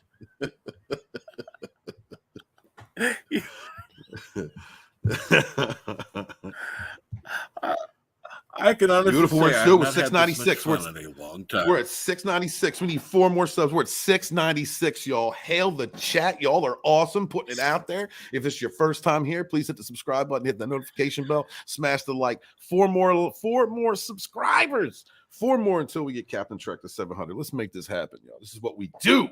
We rise together. Absolutely. I'm just grateful that you were able and willing to come on this morning. Thank you. That means a lot. It means a lot to be invited on, man. It's I don't get a chance to get around as much as I should, as much as I'd like to. And working with other creators in this community is just what I've been doing. It's how I started. It's how I would not have gotten to 2,000 subs without people like you, without friends in the community, without us supporting one another and shouting each other out. And, I learned that from that first wave Fandom Menace. That's who I learned that from, looking out for each other. Doesn't matter what road or path they took. Doesn't matter who they are now or what's happened since then, since that first year. That first year when we witnessed these creators, these up and coming creators, who they were at the time, working with each other, networking, looking out for each other, sticking up for each other, promoting each other. That's what we learned. That's what we in that second wave. That's what we learned how to do. That's the culture that we have helped to grow. And everybody here, even the newest of the new that come in, all understand the importance of that. And this is how we continue to grow our indie sphere, to stand up for our modern mythologies, to protect and defend one another, to stand up for our right to individuality, to speak out against the totalitarian left, to just knock down all these false narratives about us, these labels about us, a very diverse fandom, a conglomerate of fandoms, a whole bunch of fandoms involved here. For different sci-fi and fantasy, and sticking up and looking out for each other, because it's our right to like what we want to like and hate and not like what we don't like and hate what we hate, and what's our right to have our own minds. We are not an echo chamber. So like I'm gonna continue that on for as long as I can.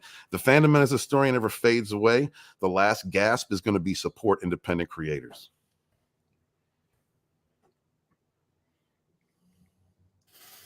And good morning, Brandon Looney Tunes Fan 2000. I think I already said that, but good morning. And good morning, it's Courtney's Fellowship of Oddballs. Hell. This has been an amazing morning. Thank you. Thank you. So is there anything that you don't usually get to talk about that you want to talk about? Wow, that's... You know what? There's a lot of things I want to talk about online that I don't talk about. Like I was doing Rogue Entertainment this past week, or was it Rogue, or was it? It was a Coffee and Bullshit. I forget what show it was, but it was like a really cool science articles that came out, and I hit Kai every night. Like when Kai does his streams, he'll do science articles and different types of sciences, and I love it. Love his streams. Kai, subscribe to Kai, y'all, and check out Space Crime Domino. He's another independent creator in our community. And so I wanted to do something like that, and like I'm watching the numbers tank, and my panel's like, I don't know what to say, because this is not okay. We're not making fun of Steve. We're not bitching about entertainments. We're not complaining about the far left. What do we do? And even Miriam's in the private chat going, Walton, what? Nobody wants to hear this nerd shit. Walton, no. It was just like, that's what we do. We're nerds. It was some really cool find under Notre Dame, that had come up. I like archaeology, and they found like statues and road and fragments and pieces of rocks with paintings on them, stuff from the 13th century, the 13th, 14th century. And I just thought that was so amazing, like what else is under there that is so cool, because most of the ancient most older structures, ancient structures, were built upon even older structures. And from a pagan perspective, I'm Wiccan, and from a pagan perspective, I look at it and I go, okay, if they dig down far enough, what pagan temple is there? What's going on down there? But Exactly. even getting to that point, like they found a 14th century Christ statue, and I'm like, that's amazing. That's incredible that they're finding these things. They found an iron line sarcophagus. It wasn't marked, but he's enclosed, and there's vegetation under his head. It's like an old school. It's like a pagan ceremony, in my opinion, but it's like old school Christian ceremony. And I just thought it was fascinating, and I wanted to read about it and talk about it, and like two people in the chat room had something to say. Like my whole panel's like, what do we do? And Neri was bitching at me in the private chat. All right, fine. Let's go back to bitching about Disney Star Wars. Fuck Kathleen Kennedy, and everybody's like, yay! It's all right. I'm also very interested in tarot. I've been a tarot reader for several decades now. Oh my God, I'm that old, Captain Trek. I can say that. That's horrible. I tried doing tarot on my channel for a minute, and the algorithm got confused. So I'm actually going to be starting another channel. I asked my son, I said, if I start a tarot card channel, what should it be? Because, dude, guys, those tarot readers make bank on YouTube. And he said, call it Raven's Readings. It was my Wiccan name. My religious name is Lodonis Ravenwolf. And I was like, oh, Raven's Readings. Okay. So I'm probably going to launch that here pretty soon for those of you who are interested in that. Make some money just doing what I like, reading tarot. Right. And that way I can separate that and the Fandom Menace content. Right. Which is the best thing to do. Guys, don't confuse your algorithm. I've done all the wrong things. I've I've had people call me and like, what are you doing, Steve? I've literally had Drunk 3PO and Sporky News podcast call me within like 3 minutes of each other. Steve, what are you doing? Your people will look out for you. You don't confuse your algorithm. For those of you who got starting channels out there, don't confuse your algorithm. Stay consistent. Keep streaming at the same times. Put out videos regularly. Shorts are the things to do right now. Always put out shorts. Like Gap said, put in your hashtags in your description. Do your best to line them up. And get a good mod team. Get a good editor. It takes time, but there are people out there that will work with you. Same thing like in the indie comic scene. You got colorists out there, pencilers. I know people that aren't even artists. They're just storytellers that have assembled a great team of people to put together books. Red Gaze is not an artist. He can do an intro for you. He can do a commercial for you. He's one of the best in the community, not an artist. He found Nerium. He found a colorist, and Sunsworn Wings of Vengeance. Beautiful book. You can do anything. There's so many different types of people in our indie sphere, so many different connections. you can find a way to do anything here. You just got to put in the time, put in the work, and stay true to yourself and other people. Be good to each other. That's the most important thing. Be good to each other. There are enough fakes and snakes out there in the industry and out there in the real world, selfish pricks who push their own worldview upon others because they're full of shit. There's enough of those people out there in the world. Let's not be like that to each other.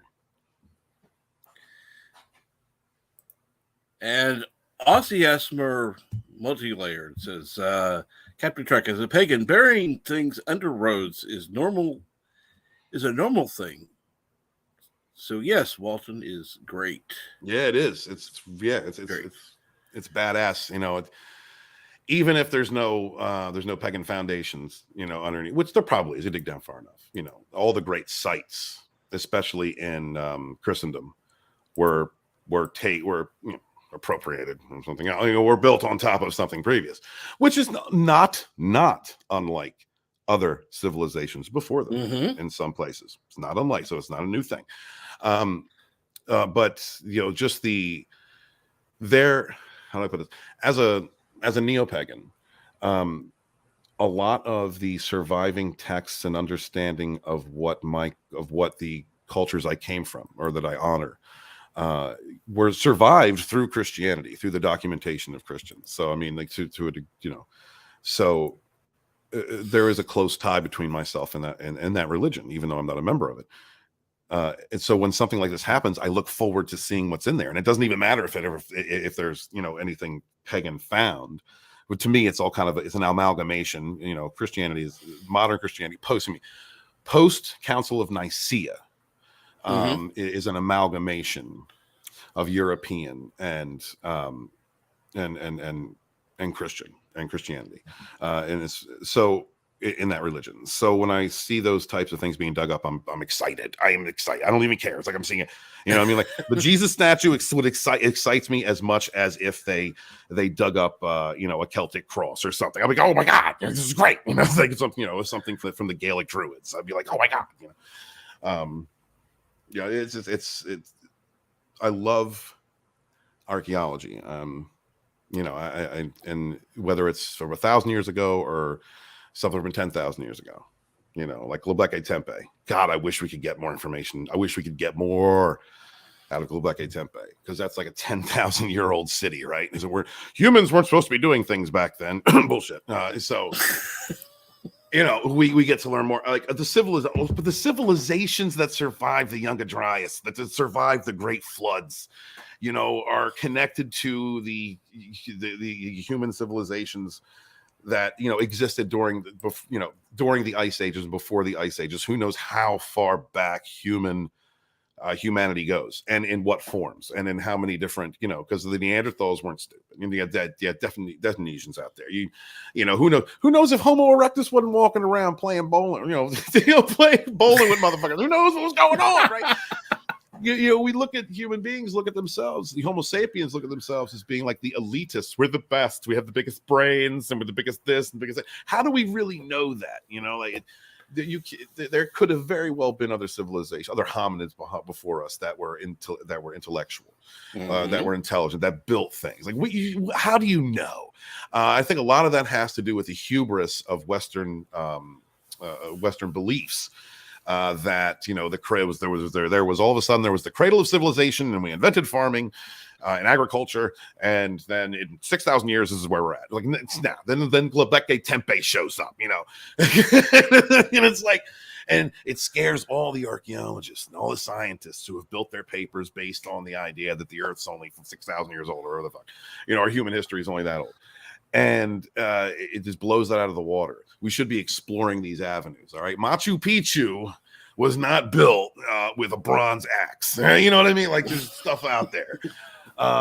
Easter Island was not built, like with dudes in reed boats coming over there. There's so much out there to explore, so much ancient history to be found and discovered, rediscovered.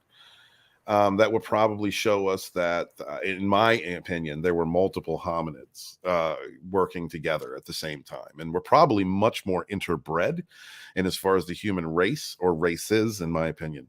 And I don't mean races as to be like a racist. It's just that, If you got light skin, there's a chance you got some Neanderthal in you. You a mutant. You know what I mean? You different than a cat that grew up, born and raised in Nigeria. Yeah. You know what I mean? Like there's different. I think that the more we explore ancient humanity, the more we're going to discover that we are much more different racially. Not that devalues any of us as human beings, but I think that adds to the richness of the hidden history that we have yet to rediscover, or that is being hidden from us. You know, you finding cocaine in mummies? Something's going on. You know, from Egypt, something's going on. You know, there's some shit we ain't being told. Yeah. So that's the kind of stuff I'd like to talk about, which is why I miss Enter the Unfamiliar, going over there and hanging out with him and talking about that Final Death Star. You know, we used to talk about that over there. I'm just getting a chance to stream with Immortal Coil because he talks about that. And it's interesting because you talk to somebody like Scotty, Sparking News Podcast, he can hold up a whole conversation about it. So can Drew Taylor.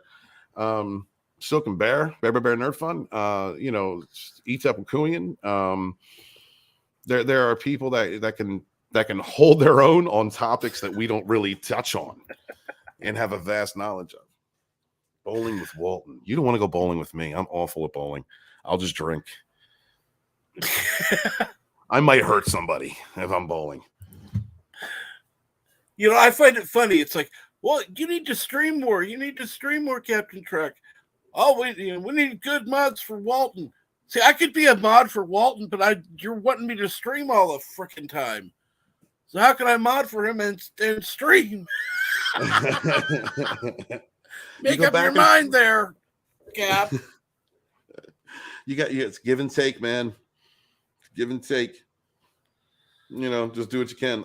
There's some channels I love going out and modding for. I miss modding for Midnight's Edge and do it every chance that I get, but I don't have that many chances anymore. I loved modding for Geeks and Gamers, and then it didn't show up for a while, and they took my wrench, and I was like, fuck, what do I do now? They kicked me out. They didn't bring me on the team, and now I'm not a mod.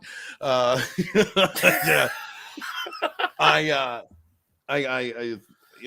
love modding for for Sporking. I love modding for ETEP, all the rogues, or former rogues, or rogue adjacent, whatever. They're always going to be my rogues. And the most I can do, because I'm normally just in passing, or I'm on mobile and I'm going somewhere, I'm working or doing something or writing or whatever, it's the one thing that we can all do, which is get in there and just say, thank you all for coming. Please share the link and smash the like. Absolutely. That really helps, man. It reminds people. Like I go and Tom gave me some. So when I first started doing I do this thing now and again where I'll come in and I'll be like, yo, let's get through one. It's like, we only 375 likes. Can we get 400 likes? Or whatever the case is. You only got 75. Let's get 100. I first started doing that. And I was doing it on Midnight's Edge, and Tom messages me and he's like, Steven, you're really adamant about these likes. I was like, Tom, let me do my thing, bro. Just let me do it. Trust me, it's gonna work out. And him out there and just he's just laughing at me. He's making fun of me behind the scenes, like not live or anything. And that's the type of relationships that you develop as a mod working with other channels that you really like, and the friendships, and it helps to make you feel a part of the team. So like you can actually, you can definitely, if I wanted to get up on that panel, I could. If I can message out to Andre and be like, yeah, can I come up on the panel? But yeah, sure. But I love being in the chat on Midnight's Edge. I love hanging out there. I like being a part of that side of it. Same thing with like Doomcock, when I get a chance to go in his chat with the Dominions, Doomentites. Oh my God, I can't even say it. So early. Same thing when I'm in any other chat hanging out. You're wanting me, Gap, to interrupt author Stephen Walton to play a silly video. Please shut me up and play the video. I need more coffee anyway. Tell him, say Captain Trek. Very carefully, because I'm only going to say this once. Coffee, black. Coffee, black. While I've got your attention, there are... Coffee first. Well, this mentor would like another cup of coffee. I'm just going to have to give up coffee. Want some coffee? If I'm not mistaken, that's your third cup this morning. Fourth, and on a day like today, it won't be my last. Coffee. The finest organic suspension ever devised. Commander, set a new course. There's coffee in that nebula. That is incredible. I love it. That's one of the things about Janeway I love. That's how I am, man. Don't even talk to me. I need coffee. Don't talk to me. That's awesome. I mean, there was one time I literally had people coming up to me and it's like, I just put up my hand, coffee, now. Perfect. Like, No. coffee, now. Because I had a headache. It's like, I don't care. I don't care what you have to say. No. Get me some damn coffee. No, we can't deal with it. We can't deal with it. It's no. Another human contact? No. You don't understand. I had something. My best friend, right, and just moved down here with me.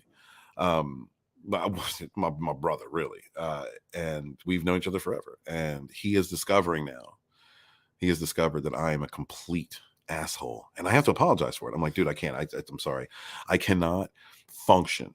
I can't talk. The most I can give you is a hi. I'm just going to go outside because I need to drink this coffee. Because if I do not drink this coffee, I'm going to be the most rude, awful person that is not me you have ever met. And so I just need to wake up. You need to give me that time so that I can put all the defaults in place to deal with humanity. That's how I am before coffee, Captain Trek. That's a great video, man. That is a great video. And Keely Chow drops in the link for Geek Grind Coffee. By the way, speaking of dropping links, I know that Loki's Mornings of Mischief is going to be starting in about 5 minutes. If you be so kind as to drop the link for his stream, he's doing a one of his Wednesday topics, which is YouTube talk. Don't be bitter, be better. He's always talking about. Recently, he started doing these streams on YouTube, and basically ways to help improve yourself and make your channel better and reach more people. Nice. That's incredible. Good for Loki. Good for you. That's awesome. I think I'm gonna stop by. Since I'm awake. Since Captain Trek made me get up. And now I've had like 3 cups of coffee and I can't go back to sleep. Oh. Well, no, I would like to thank you. I'm going to let people head on over to Loki's. Go ahead and say Cap Raid over there. All right. Love to have people go on over to Loki, see what's going on, what he has to say about YouTube this morning. But I would like to thank you again, Author Stephen Walton, for taking the time to come by this morning.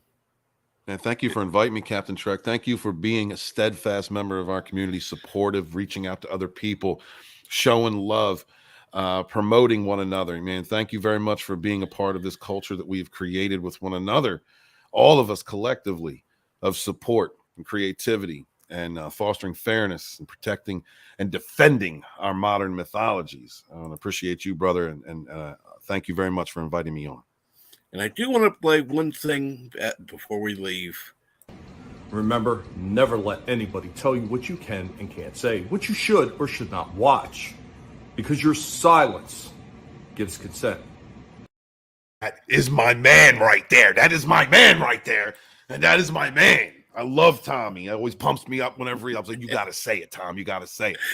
Because that makes me want to say I am author Stephen Walton, the Fandom Menace historian.